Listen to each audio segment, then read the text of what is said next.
আজকে আলোচনা করব রাসূল মদিনাকে রক্ষার জন্য কি পরিকল্পনা গ্রহণ করেন এই ধরনের ইসলামিক প্রশ্ন এবং উত্তর আলোচনা করব। 1 নম্বর প্রশ্ন, রাত্র জেগে পাহারা সম্পর্কিত আয়েশা রাসূলুল্লাহ বর্ণিত হাদিসটি কি? উত্তর, এক রাতে রাসূল জাগ্রত অবস্থায় কাটাচ্ছিলেন এবং মনে মনে আশা করছিলেন আজ রাতে কেউ যদি এসে পাহারা দিত।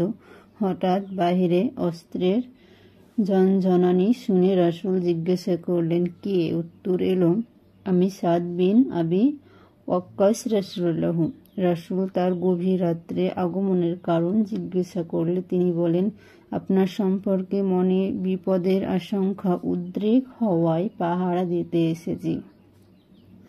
রাসূল একথা শুনে তার জন্য দোয়া করলেন এবং ঘুমিয়ে পড়লেন। 2 নম্বর প্রশ্ন, পাহারা কখন থেকে শিথিল করা হয়?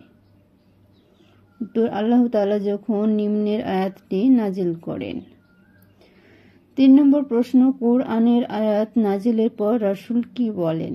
উত্তর, হে জনমণ্ডলী, তোমরা ফিরে যাও, মহিমান্বিত প্রভু আমাকে নিরাপত্তা দান করেছেন। 4 নম্বর প্রশ্ন, আল্লাহ তাআলা সশস্ত্র যুদ্ধের অনুমতি কোন সূরার কোন আয়াতে প্রদান করেন? উত্তর, যে লোকদের সাথে যুদ্ধ করা হচ্ছে তাদেরকেও যুদ্ধের অনুমতি দেওয়া হলো, কেননা তারা অত্যাচারিত এবং তাদেরকে সাহায্য করার ব্যাপারে নিশ্চয় আল্লাহ পূর্ণ ক্ষমতাবান। 5 নম্বর প্রশ্ন, গাজওয়া কি? উত্তর, যে যুদ্ধে রাসূল স্বয়ং অংশগ্রহণ করেছেন তাকে গাজওয়া বলা হয়। 6 নম্বর প্রশ্ন, সামরিক তৎপরতা শুরুর আগে গুরুত্বপূর্ণ কোন গোত্রের সাথে যুদ্ধে লিপ্ত না হওয়ার চুক্তি করেন? উত্তর, জুহাইনা গোত্রের সাথে।